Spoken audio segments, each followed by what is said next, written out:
So పల్లెరావు గారు కూడా మాట్లాడే ప్రయత్నం చేద్దాం. సార్ ఎట్లా చూస్తారు? రేవంత్ రెడ్డికి సవాల్ విసిరిరు, ఆల్రెడీ కుర్చేసిరు, సిద్ధంగా పెట్టిరు, వచ్చే అవకాశం కనబడుతుందా? సో రేవంత్ రెడ్డి గారికి మేము సవాల్ విసిరలే, మీరు కూడా సవరించుకోవాలి.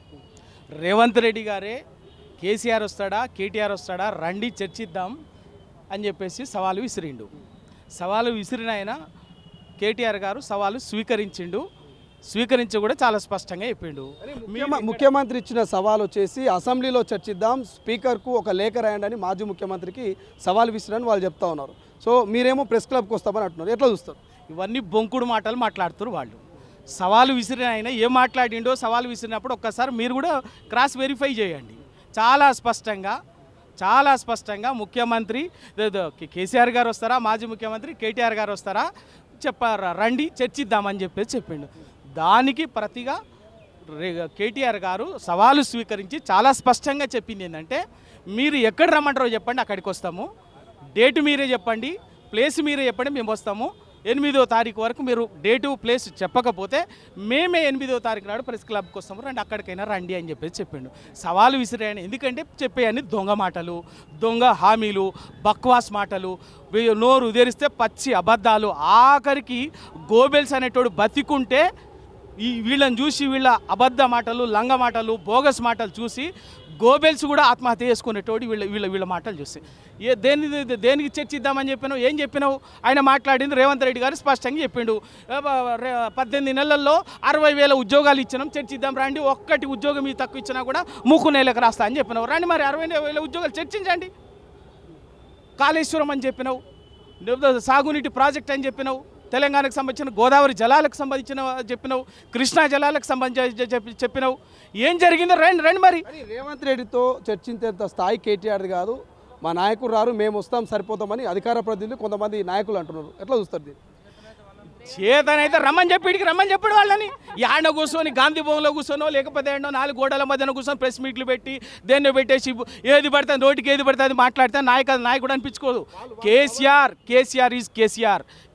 Is a towering personality. కేసీఆర్తో ఎవరికి పోలికే లేదు ఈ తెలంగాణలో. కేసీఆర్ని 4 మాటలు అనడం ద్వారా మేము పెద్దోళ్ళం అవుతామని చెప్పేసి ఎవడికి వాడే మాట్లాడుతున్నటువంటి తప్పితే ఇక్కడ ఏమీ లేదు. వానికి ఎవరికి రండి చెప్పండి, ఎవడో చూడరండి. మీరు నిజంగా మీరు వస్తామని చెప్తున్నారు కదా, కేటీఆర్ రాడు, హరీష్ రావు రాడు, ఎవరు రారు, మేము వస్తాం. తెలంగాణ ఉద్యమంలో 25 ఏళ్ళు తెలంగాణ కోసం కొట్లాడినటువంటి వాళ్ళం. మీలాంటి 34 పార్టీల మెడలు వంచి తెలంగాణ ఇచ్చినటువంటి వాళ్ళం. వస్తాము. తెలంగాణ కృష్ణా జలాల సంగతి ఏందో మాట్లాడదాం రండి, గోదావరి జలాల సంగతి ఏందో మాట్లాడదాం రండి. తెలంగాణ కృష్ణానది మీద జురాల నుంచి పులిచింతల వరకు ఉన్నటువంటి ప్రతి ప్రాజెక్టుని పెండింగ్ ప్రాజెక్టుగా మార్చి 70 ఏళ్ళు తెలంగాణకు ఫ్లోరైడ్ గోస, కరువు గోస పట్టించినటువంటి మీ భాగవతం ఏందో మాట్లాడదాం రండి. గోదావరి జలాలు మిగిలితే ఆ గోదావరి జలాల్ని కూడా చంద్రబాబు నాయుడుకు తరలించకపోయడం కోసం మీ లంగ ఒప్పందాలు మాట్లాడదాం రండి. గవి మాట్లాడకుండా, లంగ మాటలు మాట్లాడకుండా, నోటికి వచ్చినటువంటి అబద్ధాలు మాట్లాడకుండా, ఎవడి సవాల్ ఎందుకే చేతగానోడు ఎందుకు సవాల్ వేయాలి? చేతగాని సన్యాసులు సవాల్ ఎందుకు వేయాలి? చేత కాదు, లెక్క మాట్లాడటం రాదు, లంగ మాటలు మాట్లాడము, రెచ్చగొట్ట మాట్లాడము, ఎదురు నోటికి వస్తే బూతులు మాట్లాడటం తప్ప మాట్లాడింది రండి. ఏం మాట్లాడతాం మాట్లాడి. సబ్జెక్టు ఉద్యోగాలకు సంబంధించి మాట్లాడతారా, నీళ్లకు సంబంధించి మాట్లాడతారా, నిధులకు సంబంధించి మాట్లాడతారా, సంక్షేమానికి సంబంధించి మాట్లాడతారా, రైతులకు సంబంధించి మాట్లాడతారా, ఈ తెలంగాణ 9.5 ఏళ్లలో జరిగినటువంటి అభ్యున్నతికి సంబంధించి తెలంగాణ సమాజ వికాసానికి సంబంధించి మాట్లాడతారా, ఈ 18.5 ఏళ్లలో మీరు చేసినటువంటి అరాచకము, విధ్వంసం గురించి మాట్లాడతారా? రండి మాట్లాడతాం. అది మాట్లాడే చేతగాక లంగ మాటలు మాట్లాడము, నోటికి వచ్చినట్టు ఛాలెంజ్ లేయడము, ఎవడు పడతాడు, చిన్నోడు పెద్దోడు, తెలియనోడు, అసలు టీఎంసీ అంటే ఏందో తెలియదు, నీళ్ళంటే ఏందో తెలియనటువంటి వాడు కూడా పెద్ద ఒప్పందాల గురించి పెద్దగా మాట్లాడతారు. అటువంటి రండి, ఏది మాట్లాడతారు చెప్పండి. ఎందుకు ప్రాణహిత చెవెళ్ళ, మీరు చెప్పినటువంటి ప్రాణహిత చెవెళ్ళ ఎందుకు 2008 నుంచి 2014 దాకా ఎందుకు పూర్తి చేయలే? ముక్కు నేలకు రాయలే బిడ్డ. ఎవడు తెలంగాణలో ఇంత గోస కారణం ఎవడో?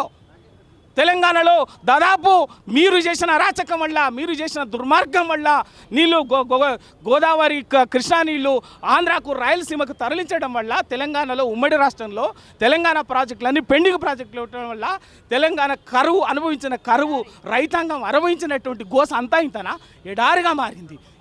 ఎడారిగా మారింది. 35,000 మంది రైతుల ఆత్మహత్యలు చేసుకున్నారు మీ నిర్వాహకం వల్ల. ఒక్కొక్కడు ఆ రైతుల ఆత్మహత్యకు ముక్కు నెలకు రాసి క్షమాపణ చెప్పాలి. మంత్రులు ఇవాళ పెద్ద పెద్ద మాట్లాడేటువంటి సన్నాసులు ఎవరితో చర్చిస్తారు? రండి, ఏం మాట్లాడతారో, ఏ సబ్జెక్ట్ చెప్పిస్తారు? రండి, ఆడికి వస్తారా లేకపోతే గన్ పార్క్ దగ్గరికి వస్తారా, ఎక్కడికి వస్తారో చెప్పండి. అసలైన తొలి వెలుగు. ఫాలో వాట్సాప్ @తొలి వెలుగు official.